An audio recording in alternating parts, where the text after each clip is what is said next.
Welcome back to another episode of Let's Make It Quick, and there's so much to cover, from maybe there not being a football season or any fall sports this year to the XXL list getting released. So, bruh. I don't know about y'all, but I'm gonna try to make this as quick as possible. I definitely want to cover and hit every single detail that needs to get talked about and comes into play.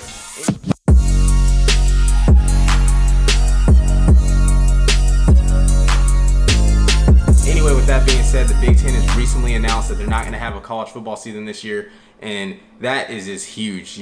Big Ten has some of the best teams historically and right now in the conference, with Ohio State, Michigan, Penn State, teams that just instantly come to mind. You're going to have players like Justin Fields, who is going to be a top 5 pick in the NFL draft, not being able to play his junior year and forgo his season. Unfortunately, a lot of people might have seen this coming just due to the fact that the precautions the NCAA did not take. They had 5 months to prepare for this. There's really just no excuse when it comes down to what the MLB's done, with the NBA's done with the bubble, and even the NFL having the opportunity to even maybe play this year. There's just really no excuse for that. What's crazy is the Pac-12 is starting to domino effect from this, and they're not going to allow their student athletes to play. Fox also released a statement that there's multiple conferences that aren't going to play, group of 5 conferences and schools that won't be participating in this. In my opinion, I really do think that these choices are being made just, by people who never played sports, right? So many things are going to come into factor. You're going to have seniors that can't play their senior year that might come back for the following season. High school kids that are going to be incoming freshmen might not be able to play as well. Then you're going to lose out on scholarship opportunities. Let's say these schools might not recruit the next year. Then you're going to maybe go into that next year, they might recruit 100 plus kids, and then it's going to come to the fact, well, it's just going to kind of mess up the balancing and the landscape of everything. Say they play in the spring, that can mess up other sports. You normally have March Madness, baseball, other things like that start up in the spring, right? Track, things like that. With football being, America's most popular sport, this really, really might overshadow everything going on, and I just think the timeline for that would just not be ideal. I think if the season is canceled, they should just, it's sad to say it, me being a former student athlete, but just not play and just wait till the fall that's coming up. That's the only, I think, real thing that will help with them canceling it, to not mess up any timelines or any guidelines like that. Also, with the SEC being, the best conference in football, Bama, all those schools in there, multiple NFL guys come out year in, year out. If they make the decision to play, then I think a lot of these other schools, even if their conferences don't play, they might have the ability to join the SEC and make a super conference. For example, you take the top of the top from the other conferences: Ohio State, Michigan, Penn State, Oregon, USC, Oklahoma, Texas, Clemson. You put them in the SEC, Notre Dame, put them in the SEC, as a big super conference. One, that could historically just be super interesting, and who knows the landscape would be after that. You're also going to have bragging rights for all these different geographical regions in the United States, explaining, oh, our team is better. There's other talent at other schools, but when we see them in the playoffs, it's a one game deal. Now you put these schools into the conference and they play them week in and week out. There might be some schools that really surprise people and actually perform better than they do in their other conferences, which doesn't make a whole lot of sense, but schematically, when things like that, when it comes to play, it's very possible. With this being said, there could be an asterisk by this season, if a lot of teams don't play, to whoever wins the national championship, just because there wasn't the same amount of conference games, rivalries, things like that get you factored in. Transition into the XXL list.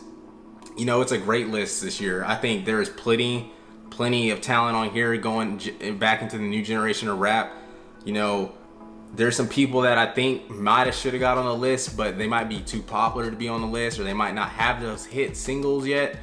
The people that immediately come to mind is Don Toliver, great artist under Travis Scott. He's up and coming. Stunner for Vegas, has some hits, has some songs with the baby. I definitely could see him on there. And there's some other people that just come to mind that I thought they'd be on the list, but unfortunately they're not. But I'm gonna dive right into this list here. So as I'm looking at this list, first person that pops up is Polo G. Really good rapper, really talented. I think he's got probably the better pen game in this rap group. He has bars. what can you say about the dude? He's a good rapper, honestly. Like, going down in the Rod Wave, this guy can sing. He really be hitting the vocals on his chords. Dude is amazing when it comes to singing, and you know, I can't wait to see what he does. I really didn't listen to him a whole lot, but with his, you know, deluxe coming out and the XXL came out, I spinned his album today, and I was really liking what I was hearing. The song that stands out to me on that deluxe is Letter from Houston. Boy, hit them vocals, man. Can't even lie. Baby Keem, you know, his hit that sticks out to me is Orange Soda. You know, if you haven't heard that song, it's, you know, he's got like a real kind of odd future type vibe on the track.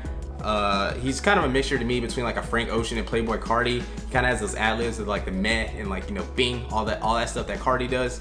So I think he's kind of talented. I haven't really listened to him a whole lot, but I definitely can see why he's on the list. He's got that buzz to, you know, maybe blow up. NLE Choppa is a rapper that had a lot of buzz, you know, coming up, especially, you know, with just all his shot flows and things like that. But, you know, I think he's progressively got worse. I don't think he's as good as I thought he was, and he sounds a lot like Youngboy to me. So, I mean, I'm not too high on him, but he's not bad by any means. Mulatto, I have not heard a bad verse from her at all. You know, she can rap. She's one of the female rappers that are up and coming and can rap. So, I haven't heard a lot from her, but she's really good. Lil TJ, you know, he's from New York. Another like A Boogie type rapper, melodic rapper. I'm not really too big on him like that. I think he's not that great, to be honest, but I can see why he's on the list just with like all the New York buzz and like Pop Smoke, being affiliated with Pop Smoke, Fabio Foreign, who's also on this list. Just, I can see why he's on here. Jack Harlow, what's poppin'? Brand new whip, just hopped in. You know what I mean? Like, I knew who Jack Harlow was because of Jambalaya in 2018. And, you know, I looked up some songs by him, and, you know, I thought he was decent, but I didn't see him blowing up. And for that song to get as popular as it did, you know, the video was shot with Lyrical Lemonade. Child Cole Bennett shoots all these videos for these up-and-coming rappers and kind of puts in one. And then he was really smart with the remix. He got Tory Lanez on it, Wayne, you know what I'm saying, The Baby, like all these big name artists that are kind of hot right now in the game. He got them on the remix, and they all did their thing on the song. So I definitely see why he's on there, and I think he has a bright future as well. Chica, if you haven't heard of her, go look at her Tiny Desk, you know, on YouTube, the Tiny Desk series. Go look at that. She, you know, she can rap, she can sing, she has the vocals. She's really the complete package, and she's also very unique in her own way. So if you want to get introduced to her, check out her Tiny Desk. Callboy, he had a hit back in 2019 called Envy Me. You know, that was a track I used to listen to a lot playing football and stuff like that. But he's a good artist, and I really do think that he deserves to be on this list as well.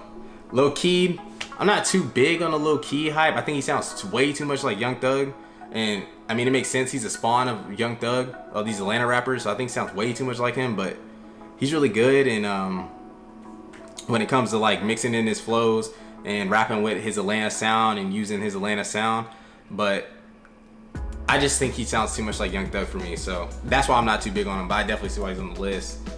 Fabio Foreign, I'm not too big on him either, but shout out my boy Dev. He's been on the New York drill scene, so, you know, this is like the type of music he listens to. I don't think he's terrible. To me, he sounds a lot like Rich the Kid, which might sound crazy, but if you listen to Rich the Kid and him, they sound very similar, like on the track.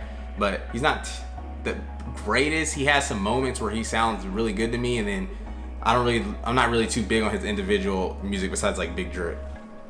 And that's it with the XXL list. So I don't know how long this Let's Make It Quick was, but I hope you were entertained. There, you know, there's all kind of action, all kind of information in here. We covered a lot of topics, so feel free to rewind it, you know, rewatch it, whatever you gotta do. But with that being said, hopefully some more crazy stuff happens this year in the next weeks, in the following weeks. And, you know, we'll continue to make these videos to provide the content for you. With that being said, it's your boy Cam, and I'm gone.